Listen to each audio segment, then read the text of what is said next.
일반 대중의 관심사를 받는 가수나 영화처럼 각 종교도 사람들이 모이는 곳이다 보니까 그런 분위기를 타는 건 비슷한 것 같습니다. 불교에서도 최근 몇 년 라이징 스타라고 말할 수 있는 불교 신자분들에게 큰 사랑과 관심을 받는 분들이 나오게 되었는데, 최근 몇 년보다는 훨씬 긴 기간이지만 예를 들어 법륜 스님 같은 분들을 꼽을 수 있겠는데, 불교의 가르침을 종교 냄새에 싹 걷어내고 일반인들도 거부감 없이 그리고 쉬운 설명으로 누구나 편하게 접할 수 있게 도움을 주면서 대중의 인기를 얻게 되었던 것 같습니다.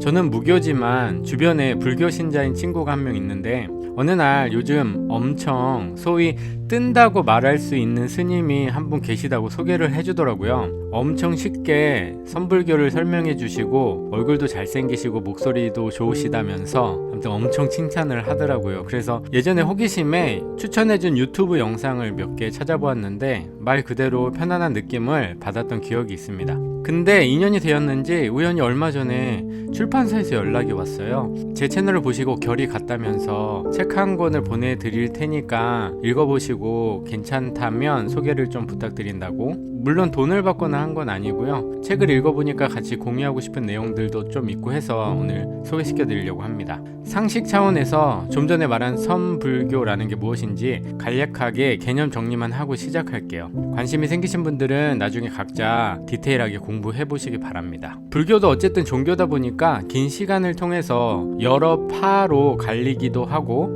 또 각 파들이 시대에 따라서 다른 인기를 얻기도 합니다. 그러니까 인기가 올랐다가 떨어졌다가 이런 것들이 생기는 거죠. 그 중에서 선불교는 특히 이런저런 불교의 이론, 어려운 거 그런 거 다 싹 걷어내고 개개인의 실용적인 포커스로만 한번 접근해 보자. 각자가 괴로움을 없애고 행복에 이르는 길, 그거 하나에만 초점을 맞춰보자 하는 그런 완전 실용적 측면에 포커스를 두고 만들어진 불교의 한 가지라고 보시면 될 것 같습니다. 어떻게 보면 기름기 쫙 뺀 요즘 시대에 잘 맞는 불교의 한 가지가 아닐까라고 생각을 해보는데요. 특별히 뭐 불교다 이런 냄새가 나지 않는 제가 개인적으로 좋아하는 구절이니까 한번 들어보세요.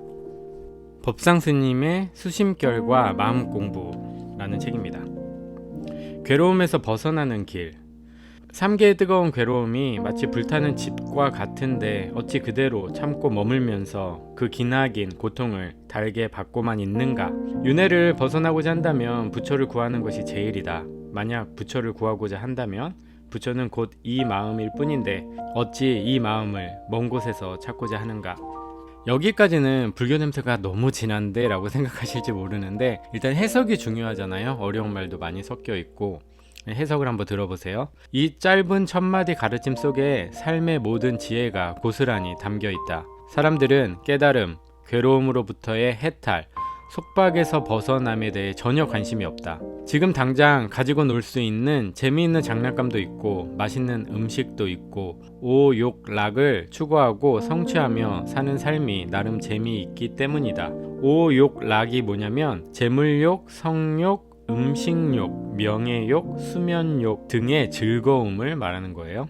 이성과의 사랑도 달콤하고 맛집을 찾아다니고 사진을 찍어 SNS에 올리는 일도 즐겁다. 직장에 취직해서 승진하는 것도 즐겁고 돈을 벌고 모으며 쓰는 일도 즐겁고 아파트나 부동산에 투자해서 몇 억씩 오르는 즐거움도 제법 쏠쏠하다. 이런 즐거움에 의식이 온통 사로잡혀 누가 더 많이 벌고 누가 더 많이 쓰고 누가 더 좋은 집에 사는지와 같은 비교 우위를 점하는 경쟁 놀이에 완전히 빠져 있다. 이런 오욕락의 재미에 푹 빠져 살다 보니 누군가가 몇십 년 뒤에 올 늙고 병들고 죽는 괴로움, 오욕락에 과도하게 집착하는 데서 오는 괴로움 등을 알려주더라도 거기에 신경 쓸 겨를이 없다. 지금이 재미있어서 또 그런 것을 신경 쓸 시간에 더 빨리 돈이나 벌어야 하기 때문이다. 성공과 재물, 사랑 등에 온통 정신이 빠져 재미를 누리다 보면 어느덧 결혼하고 아이도 낳는다. 아이가 생기면 아이 사랑, 가족 돌봄이라는 명분 아래 성공을 향한 목마름이 갈수록 커져만 간다. 아이가 커가면서 사교육비 지출이 더욱 늘어나고 아이가 좋은 성적을 받으면 더 좋은 대학, 더 좋은 직장에 취직하게 하려고 부부가 함께 목숨 걸고 돈벌이에 나선다. 돈을 못 벌면 아이 공부를 뒷받침할 수 없기 때문이다. 그런데 때로는 아이를 위한 부모의 이런 노력이 전도되어 도리어 아이를 외롭게 하고 가족을 위해 기러기 생활을 하는 아빠의 희생이 가정 파탄으로 이어지기도 한다. 언젠가 한 회사 직원들을 대상으로 교육을 한 적이 있는데 강의가 끝난 뒤 퇴직을 앞둔 고위직 간부가 이런 말을 했다. 스님 말씀처럼 젊은 시절 온통 돈벌이와 진급, 성공에만 매달렸습니다. 아이들과 놀아줄 시간에 성공을 위해 달려가기 바빴지요. 이제 와서 보니 인생의 화려한 시절이 너무나 빨리 지나가 버렸어요. 돈 좀 벌고 진급하고 안정되면 아이들과 좋은 시간을 보내려 했는데 그 사이 아이들은 다 커버려서 이젠 내가 필요 없어졌고 이렇게 젊음은 가버리고 정년퇴직이 눈앞이더군요. 말 그대로 정신을 차리고 보니 퇴직이더라고요. 얼마나 인생이 허망한지. 정신을 차리고 보니 한평생이 다 지난 뒤였다는 것. 우리의 인생도 이와 같지 않은가. 젊었을 때는 이 세계가 불타고 있고 내가 불타고 있다는 사실을 대부분 모르고 산다. 이 달콤한 즐거움, 영원할 것만 같은 젊음도 한 방에 훅 하고 지나간다는 사실을 모른다. 그래서 이런 인생의 허망함, 인생이 지금 엄청난 속도로 지나가고 있다는 것을 우리가 우리의 오욕락이라는 것에 취해서 인지하지 못하면서 삶을 살아갈 때가 많이 있는데, 그래서 그런 삶으로부터 조금 더 깨어서 삶의 순간을 소중하고 정말 자신의 행복을 위해서 값지게 사용할 수 있기 위해서 정말 포괄적으로 우리가 깨달음이라는 단어로 그것을 표현하는 것 같아요. 깨달음을 얻게 되면 삶을 조금 더 깨어서 괴로움은 줄이고 행복감은 높이면서 살아갈 수 있는 확률이 올라간다고 저는 생각을 하는데요. 책에서는 깨달음에 대해서 또 이렇게 이야기를 합니다. 깨달음은 없던 것을 새롭게 생겨나게 하는 것이 아니다.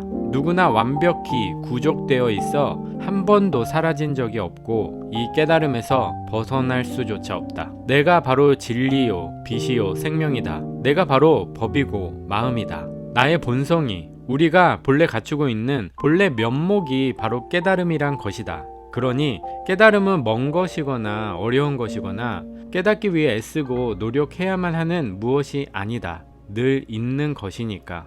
그러니 자신감을 가져도 좋다. 우리는 누구나 깨달을 수 있다.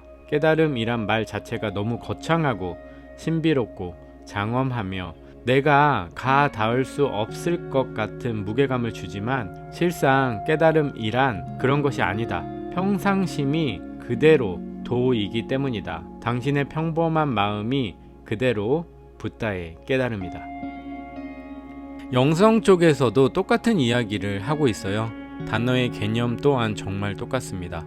불교에서 말하는 깨달음이나 해탈이란 단어를 진정한 자유라는 단어로 표현하고 있고, 오늘 소개시켜드린 수심결과 마음공부라는 책의 핵심 내용이 깨달음을 방해하고 가리는 분별심이란 것이 될 텐데, 영성에서는 분별심이라는 걸 정말 간단히 설명을 하면 어떤 것을 인식할 때 대부분이 그것을 나의 에고적 판단하에 좋다 혹은 나쁘다 혹은 이렇다 저렇다 라고 판단이란 걸 해버리기 때문에 거기서 좋다고 결론이 나오면 기분이 좋아질 것이고 나쁘다고 결론이 나오면 기분이 안 좋을 것이고 나에게 도움이 된다라고 결정이 나면 그것에 또 매달리게 될 것이고 나에게 도움이 되지 않을 거라는 판단이 나오면 또 그것에 소홀할 것이고, 이처럼 어떤 현상이나 내가 인식하는 모든 것들에 내 개인적인 판단이 들어가면서 그것을 시작으로 여러 가지 욕망, 갈등, 괴로움이 벌어지게 만들어버리는 그 마음을 분별심이라고 말을 하는데,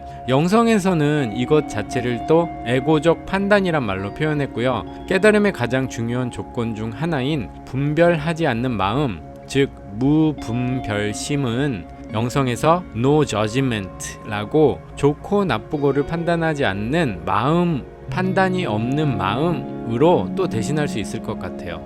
오늘은 제가 전반적으로 이 책을 통해서 여러분과 한번 상기해보고 싶은 내용을 가볍게 이야기해본 시간이었다면, 다음은 책에서 제가 제 관점에서 나름 여러분과 공유하고 싶은 그런 내용을 또 한번 달아보는 시간을 1시간 더 가져볼게요.